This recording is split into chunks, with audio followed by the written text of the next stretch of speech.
سلامتان چەنە بۆ وینەرەوە شەویستەکە و تەلەڤیزیۆن و کۆمەڵێ هەنانی خزمەتانە ناپێ پێشکەشکردۆ بەرنامەوە تایبەت بە 8 مارسی ڕۆ جەهانی ژەنێ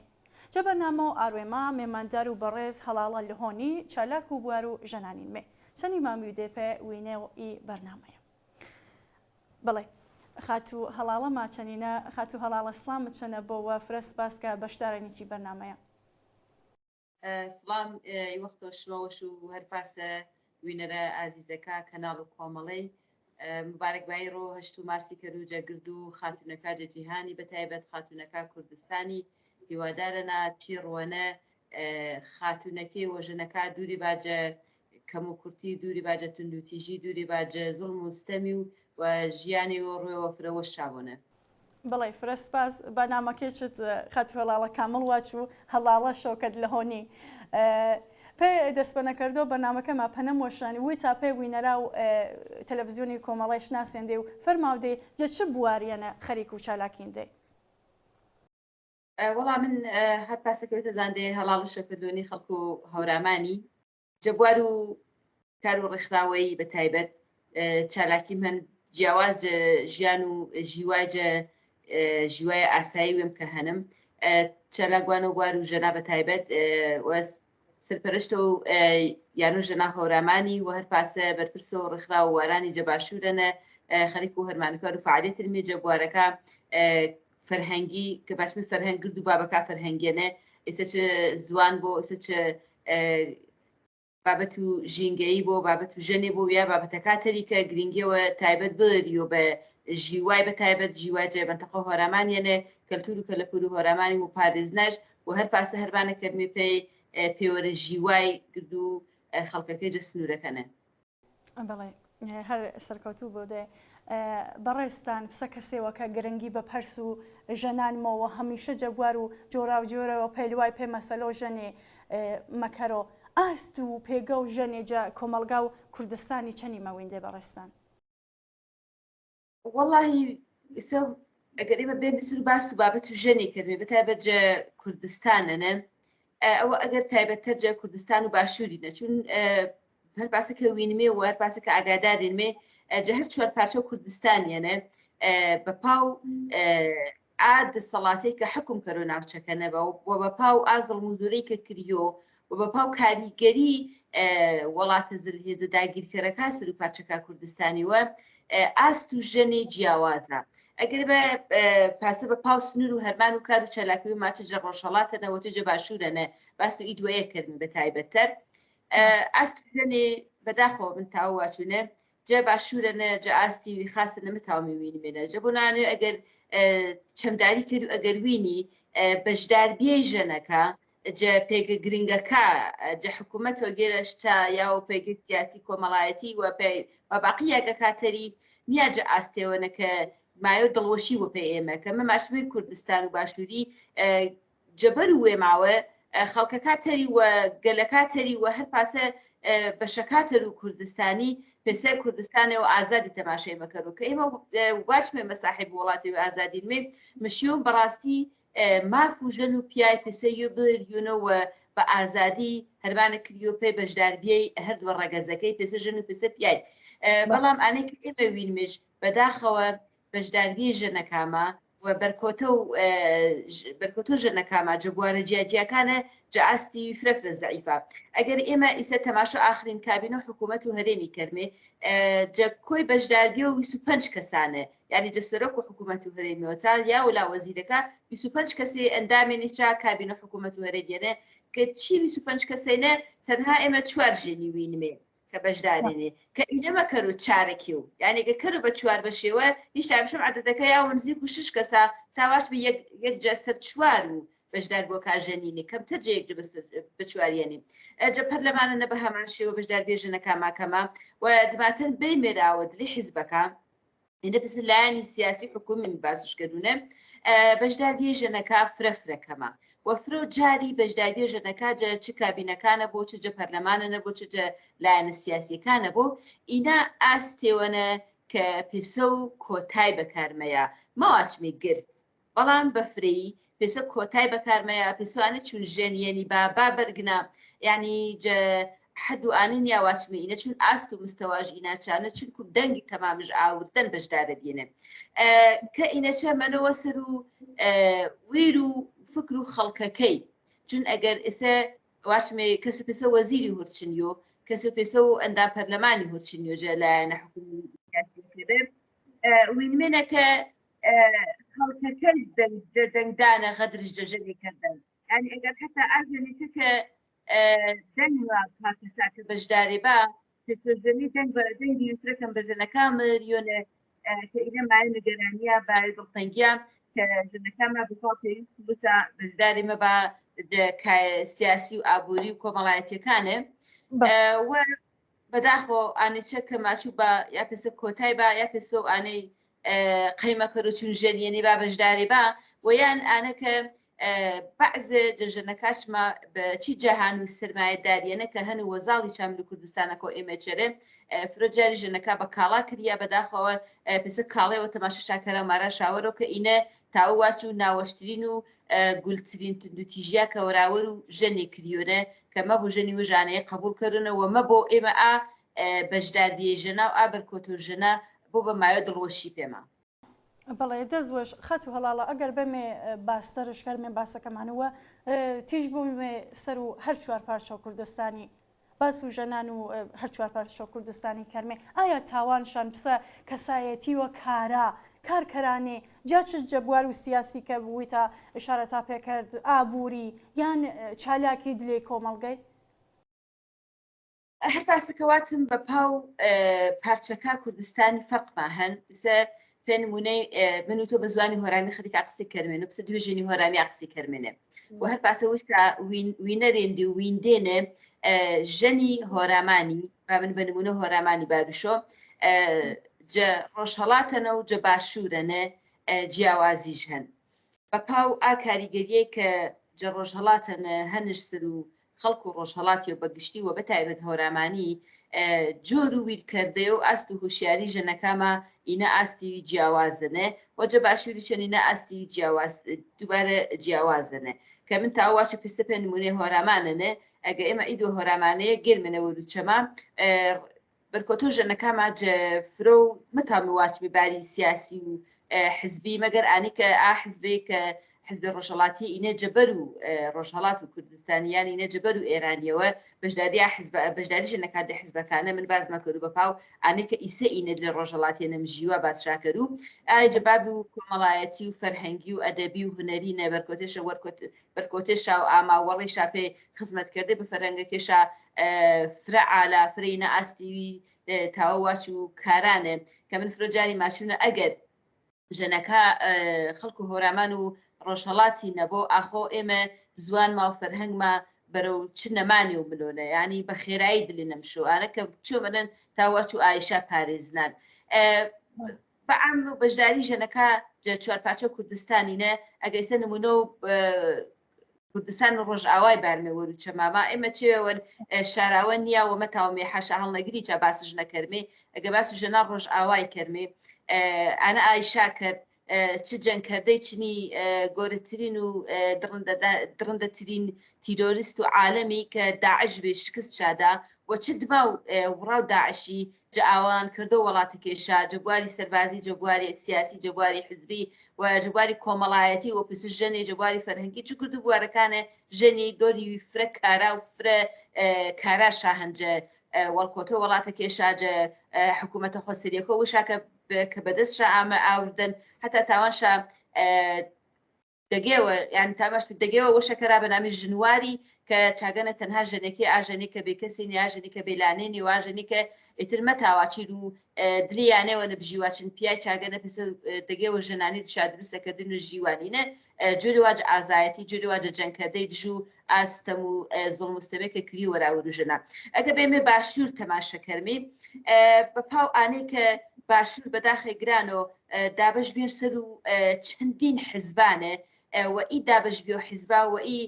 دژەبرایەتی کە بێن و حیزبەکانە هەن هەر پاسەکە پیاکی شاگرتێنەوە ژەنەکەش بە دووری نیێنی چابابەتەیە ئینە بیر بە سەبەب و ئانەی وە دواتر کاریگەری گروپە تۆندڕەوەکە دلێ باشوورێنەکە هەنێ بەردەوامێنێ کە هەدەفی سەرەکی چا داوەن و ژەنان و هەر پاسە ئاجنگی کە بە درێژایی ئی وڵاتەیە بێنێ یانێگە گەڵمێ پێ سەردەم و 35 ساڵات چێوەڵی زیاتر جە 35 ساڵات جەنگ و عێراق و ئێرانی جەنگ و دماتر کە حکوومەت و باشووری ئامانە ئامان سەر و حکومی جەنگ و براکوژی ما بێن جەنگی قاتو قڕی و گرانی بێن دماتر جەنگ و جندول ئیسلامی بێن دماتر جەنگ و داعشی بێن و ئینێ گر کارگەری شابێن سەر و ئانێ و دابەشبیە و خەڵکی سەر و کللتورە جیاوازەکانە کە کەلتور فرە زەربی قرسشدان سەر و ژەنێ جەبۆنە ئانەیە باعث و جە ناوچەکە کوردستانی بەداخەوە صاحب کەلتوری وێنێ کەلتورەکە ژەنی فرە بە کەم وینا ژەنی فرە بە زەعیفی وینا بە جۆری و ژەنی هەر نە دەنگش حەسابە نە ڕەنگش حەسابە نە بێش حەسابە تەنها پێسە مەکینیوی تەنها تاوە پێسەواش ماشینیوی یانە نە هەرمانەکەرنە و زاڵی وین و نە و خزمەت و پیاکەشەنە بۆ بە دەرچانەیە نە تاوانش هیچ ڕەئیوەش بۆ ئینی گر کاریگەری شاویان سەر و ژەنە باشووری کە گۆرەترین زڵم مستەم کریان جە باشوورەنە و ژەنەکەش نە تاوانشا ئانەشە کە تاوانشا بەرگنا پێسە ژەنێوێ چالاکی پێسە ژەنێوێ کە دیفاعەکە راجە مافوژەنێ بەداخی گرانەوە کۆتێنی وەر و تعلیق و وەر و هەڕەشی وەر و قسەی ناوەشی ناشیرینی تاواچ و هەم کۆمەڵگاکەی و هەم دووبارە ژەنا ئمە وینمێ فرۆ جاری ئامە ژەنی جەلایەن و ژەنێوە سوکاتیش بنەکریۆ ئامە ژەنی جەلایەن و ژەنێوە تندوتیژی زوان و تندوتیژی قسەکردەی و نامەبەردەی و هیچواشە وەراوەرکریۆ جلانی پیاە و نش بکریۆ ئانە کنا ئاڵە کناچەکەی یانەکەن ئاکی چاوسنۆشۆ کە تۆ کناچی نیمە بوو ئینێکەری مە بوو ئینێواچی مە بوو ئینێکەریەنە مە بۆ پێسەکەری تاتەکەش مەواچۆ تاتە ڕەنگا کوشی زیاتر پشتۆ کناچی گێرۆنە جەبوونانە ئینی گر هۆکارێنێ پێ ئانەیە کە ژەنی نەتاوانش فکری هۆشیارش بۆ ژەنی نەتاوانش بەرکۆتێ و هوشیارانش بۆنە ئەگەر هیچ ئامێ بۆ بەر بە کاڵ و کلچی ئامێنە بەر بە زەعیفی ئامێنە بەر و ئاستێوەنە کە بەشدارە شاکردێنە قسیوەش پێ واتەی نەبیە نەفرە بۆ نەتاوانش بە پاو پێویستی پێس ژەنێوێ دیفاعەکە و جە حەق و ماف و ئەرکەکە ژەنی جە کۆمەلگاکە وشەنە ئینێگر کاریگەری شابێن بە پاو پارچەکە بەرکۆتە ژەنەکە جیاوازی ژەن سەر و ئانێکە پێم باس کردی دێ بەڵێ دەستوەش بۆ خەت و هەڵاڵە ئەگەر زیاتر تیژ بۆ زمێ سەر و ژەنان و هۆرامانی بە درێژایی مێژوو تاریخ و هۆرامانی ژەنی ڕۆڵێەوە کاریگەر شاوینانجا بەڕێوە بەردەو کۆمەلگایە بە نەزەرۆشمە چ جیاوازیەوە هەن کە ژەنی تاوانشە پائاستە بیاوان هۆرامان کە منیش سەرتاوە پێسە نمونێەوە ئاوردمە پێتاجە پرسیارە وەڵینەتانە هۆرامان فرەجە وێردەی کۆنەنە ئەجە سەردەمی فرەفرە کۆنەنە صاحب و کللتوری و فەرهەنگی وی فرە جیاواز دیێن من هەمیشە ماچون ئەگەر بەعام و کوردستانی گەرەکش بۆ جارەتر گێڵەوە سەر و کوردبیۆ وێشەنە جارەتر شانازی کەرەوە بەوێژ مشیۆم فرە قوڵ گێڵەوە پێ کۆنتەر جەویش و وەیاوە سەر و فەرهەنگ و زوان و هۆرامانی کە کاریگەریەوە فرە تەمام و ڕێکۆپێکش بیان سەر و بەرکۆتە و بەسەر و گۆرەی کوردستانی پۆچی هۆرامان صاحب و کللتوری و فرە جیاوازی و فرە زەریفی بێن کە دلێشەنە یەکسانی فرە بەرجەستە بێن یعنی بە جۆری و گرد و بوارەکانە ژەنی تاوانش دۆرش بۆ دەنگش بۆ ڕەنگش بۆ بەشدارە بۆ قسێوەش بۆ پێواتەی و ڕەئیوەش بێنێ تاوانش پێس و ژەنی بەرگنەوە نەک پێس و پیای ئێمە بەداخۆ وینمە جەما باقی ناوچەکانە فرۆجاری ئەگەر ژەنی گەرەکش بۆ فرە بەرگنۆنە مشیۆم کچ و ڕنگ و وش فاڕۆنە بلونە قاڵم و پیای فرۆجاری پنج ماچە ژەنێوە پیایانینە کە ئینە هەر ئی کەلیمە وێژ هەر پسە کوشتەیە ینی منەجە من ئەگە ژەنێوە کوشی هیچ فەرقنیاچنیانەیە بەتر پنجواچی ژەنێوە پیایانینە یان بە فکر و عقل و وش پیایانەوە بەرگنۆ پۆچی بەڵام هۆرامانە نەپاسنە نەبێن ئایچ کاریگەری ئاکلتورە کوونە بێن کە چاوەختەنە حکومشکردن جە هۆرامانەنە من هەمیشە باسش کرد و جەسەردەمی فرە کۆن و میترایەکانە جەسەردەم و ماتر زەردەشتیەکانە فەرهەنگی و زاڵ بێن کە ژەنی گرنگی وی تایبەتیش بێن ژەنی تاوانش وانۆنە چاکاتەنە وانای جە حجرەکانە بێن ژەنی نەک ئانەکە تاوانش حجرەکانە وان و تاوانش مامۆسا حجرەی بۆ ژەنی تاوانش هەمیشە کە پێسە گردی مازانمێ پەرلەمانی ما بێن بە نامی ژیر لاومەرێ کە جە یەکەم پەرلەمان بێن جە گرد و جیهانیەنە کە ئاپەرلەمانە وەخت وشەنە جە هۆرامانە نەبێن ژەنی کاندی دەبێنە و تاوانش وش وەرچنونە وەتماتەری ژەنی پێسە پیای تاوانش ڕێک بە ڕێک بەشدارە بۆ ورچنیا و ئەندام پەرلەمانەکە دواتر ژنی مابین شاعری بینی مەجە 100 ساڵی چێوەڵەنە ژنی مابین شاعری بینی کە تاوان شافرە هەست و ژەنانە و شاپەی و شەویستەکە شاپە پیاکەشا بە شعرەکە شاوە باسشکەرە دواتر ژنی مابینی سەرداری بینی ژنی مابینی جەنگەکانە جەپەکانە بەشداری بینی چنی کوڕەکە شاچنی پیاەکەشە نامی ژنی تیما هەنێ چابا بۆ ئینی گر کاریگەری شابیەن سەر و ئانەی کە ژنی جەهۆرامانەنە و فکر و پیاژ جەهۆرامانەنە پاجورە پەروەردەکریان کە ئینە ئینسانێوەنە پێسەتۆ ئینە کەسێوەنە پێسەتۆ ئەگەر ئاوەشبەختە بۆ ئەگەر ئاوەشحاڵە بۆ ئەگەر قسمش بۆ پێواتەی ڕنگدانەوە ئاوەشبەختی و ئاژیری ژەنی ڕنگدانەوەش سەر ژیان تۆش ینی پێسەت پیای تاو کاریگەری و فرە خاصش بۆ سەر و کوشت و پتاوی ژیانی بخاست بۆ و ژیانەکە چا پارسەد لوان وەرۆ ژیوا جەهۆرامانە سەخت بێن جەبوونەوە ئانێ هۆرامان منتەقی کەشاوی کەشێگر کەش و کۆ بیان حتا باخ تو گەرەکت بەبوو نەمان و بنیەی فرە سەختاوانت نەم یاگی نەمامەکەی وەشەکەرینە یاگیش پێ وەشەکەرینە خاکش پێ بارینە ڕێ کشکەرینە و ئینیشا ئینە بە پیاوش تاغ نەلان وەرۆ ژنی ئامێنە چنیش باغداریش کردن یانەواریش کردن زاوڵش بێکردن و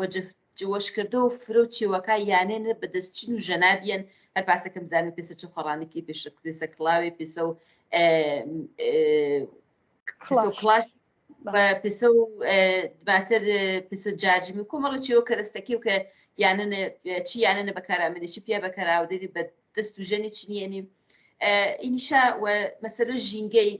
من هەمیشە ماچوونە هەر کەس هەر منتەقیوەنە حرمەت و ژینگەش گێر حرمەت و ژەنی گێرۆ تەماشەکەرە هەمیشە ئان منتەقی و ئان ناوچێ کە ژینگەی پیسشاهن دقیقاً چا منتەقە و ناوچانە سرنجەدە ژەنی دۆری وی فرەکەمژن ژەنی فرەکەس ژەن چون ژەن و ژینگە پەیوەستنی بە یەکتری و ئەگەر پیایەوە ئاحەدە ئەقڵ ژیاوە ئاحەدە ژینگەکەش پارێزن و ئیتر ژینگە بە گرد و بوارەکەش و پارێزنوش تأكيد بچانەیە ژنی لاشۆ نرخی وی تایبەتە ژەن و ژنی لاشۆ قیمەتی وی تایبەتی ژن ژنی پێسە ژنی ڕێزش نەگیر و حرمەتش گیر و جە هەر یاگەنە ژینگە کۆتە دما ژنی گنو دما هەر پاسە ژنی گنەوە دما ژینگەش گنەوە دما کە ئینە پسە نمونی وەشیا هۆرانیەکی هەمیشە ژینگە پارێزی بینی و ژن دۆس و ژن وەشەویسیج بینی بەڵێ دەست دۆش بۆ خەت و هەڵاڵە پسە کۆتا پرسیارێم وێتان پسە کەسێوەکە یاگێ و کەسایەتی وێتان هەنجە کۆمەلگا و کوردستانی پێشنیارتان وە ڕانمایتان پێ ئاژنانە چێشن کە لە پەڕەکە وەرەوجەمیشە لەم پەڕەکان وەرەوجەمیشە پڕناوە زاڵ با سەرشاوە و وێشە پەروەردەکەرە وەڵی گرچی وێنە مشتوب ژەنی یا و ئەقەناعەتە هەر پاسە کە داوا ماف و وێش کەرۆ ئەرکی چژەن مشتوب ژەنی ئەگەر باوڕش بە یەکسانی بۆ گە باوڕش بە عەدالەتی بۆ باوڕی تشپانەی بۆ کە ئەرکەکە وێش بزان و چێشێنی ینی وێ ئەژناسای ژەنی ژەنی شۆ وێش بژناسۆنە کە وێژ ئەژناسا ئەرکەکەش بزان و چێشێنی و مافەکەش چێشێنی و ئەرکەکەش بشون وێش جێبەجێ شاکەر و مافەکاتش بشون وێش بەدەست شابار و چی دنیا جیهانەکە ئێمەش کۆتێن مێنە جیهانی سەرمایەداری فرە تاوە واچوی ترسناک و دڕەندە سەر و گرد و جمگەکە ژیوای ماوە تەسیرەوە فرە ترسناکەش هەن ژەنی ژوێنە چاق قوربانیە کە هەمیشە ئینادلێ قوربانی ئەی حکوومەت زلهێزانە ئی کەلتورە ئی مەژگە پیاسالارە زلهێزانە کە هەمیشە زاڵا ژەنی قوربانیە یەکەمەنە ژەنی وەڵی گرچی وێنە تاو وێش پەروەردە کەر و پەروەردە سەر و ئەساس و یەکسانی ئێمە هەمیشە ماچوونە زڵم هەرکەس کە ژەر زڵماچە ژەنی بۆ چ پیا مە بۆ ئاچە بێنە کەمین و پیای بەرابەرانێ مەگەرەکمانە پیاسەلاری نەمەروژر سەلاری دروست بۆ کە ئێمە نیێرمیچنی ئینەیە مشم ئینسانیەت بۆ ئەو مافی یەکسانی بۆ ژنی وش پەروەردەکەرۆ و بتاوە عایلەکەش زاوڵەکاتش پار جۆرە پەروەردەکەر و پەروەردەوە فرە ژینگە دۆستانە و پەروەردەوە کە ماف و ژەنی و ماف و ئینسانی پسە ئینسانی پارێزیۆ و پارێزنا و کەلتور و کەلەپورەکە وش ئەگەر ئێمە بتاومێ جارێتە بیمە بە ساحیب و کەلتور و کەلەپور و وێمە چجە کوردستانەنەوە بەعام بەتای بە جەهۆرامانەنە دڵنیا بەچانەیە یاومێوە پا حەدەکە یەکسانی دووبارە بەرقەرار بوو دووبارە ژەنی یاوە و ئاستەوە تایبەت ژنەکە مە بتاوە کاریگەری شابۆ هۆشیاری وشا پەروەردەکردە وشە و ئا کەساچێک کە چیردە سواشانە پەروەردەی بە ئا کوڕێکە ئای پەروەردی شاکەرە بیا و ناشانەکە ئیکناچی واڵی تەنە ئیکناچی ئینسانەنە مافژەن هەقژن تو پێدنیا ماف و هەقو ئای وەرینە و بتاواجە هەر بابەتی وەنە کە بەشداری بە جەبەرویانەیە چ کۆمەڵایەتی بۆ چ سیاسی بۆ چه ئابووری بۆ چه حزب و حکوومەتەکە باعثە ماشمی سیاسەتیانی گرد و بوارەکانە بتاوە بەشداری بە پێسە وێشا بەشداری بە نەک پێسە خێر و ساقەکردەی نەک پێسە و بەکاڵاکردەیشە مەسەڵەن چون فلانە کەسە زەریفەنە بابێت چێنە بەشدارە بۆ ئینە جۆرەواجە سوکایەتی کردەی و هەرجایگە چێنەکە تاو بەشدارە بیە تاونە دۆری و کاریگەریوی ئەساسش بۆ پێ چەسپرا و یەکسانی و هەر پاسە پێ بەدەزاوردە و حەق و ماف و ژەنەکاتەری کە ئینە چی زڵ مستەمیۆنە ڕۆژانە ویرمی کە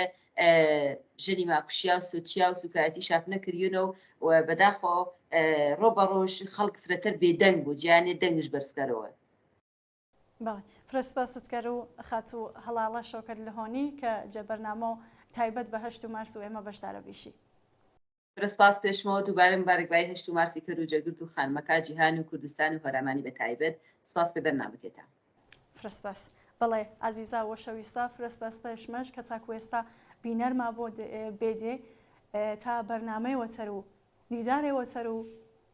تایبەتێ وەتەر بە 8 مارسی سەرشەمامێ.